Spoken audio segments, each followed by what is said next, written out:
Tahu nggak, kebanyakan perusahaan yang kena krisis reputasi itu bukan diserang dari luar, tapi dari dalam. Dari orang yang digaji sendiri oleh perusahaan itu. Bukan karena mereka jahat, tapi karena tidak ada yang pernah kasih tahu mereka aturan mainnya. Bayangin skenario ini, ada wartawan hubungi salah satu karyawan kalian langsung. Karyawannya itu tidak tahu harus ngomong apa, jadi dia jawab seadanya. Jawab polos, jujur, tapi tidak struktur.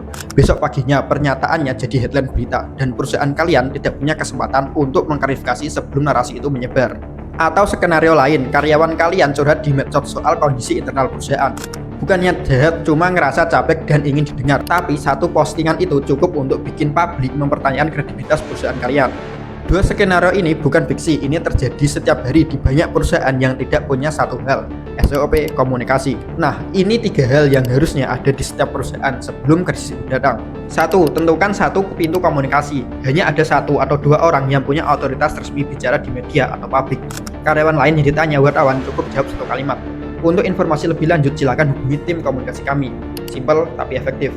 2. Buat panduan komunikasi yang bisa dibaca 5 menit. Bukan buku tebal, cuma satu lembar berisi 3 hal saja. Apa yang boleh diomongin, apa yang tidak boleh, dan ke siapa harus diarahin kalau ada pertanyaan dari luar. 3. Simulasikan krisis sebelum krisis itu datang. Bukan cuma teori di kertas, tapi latih nyata. Bagaimana karyawan merespon kalau tiba-tiba ada isu viral soal perusahaan kalian. Karena di momen krisis yang sebenarnya orang tidak berpikir jernih. Mereka hanya menjalankan apa yang sudah pernah mereka lakukan. So, perusahaan kalian sudah punya 3 hal ini belum?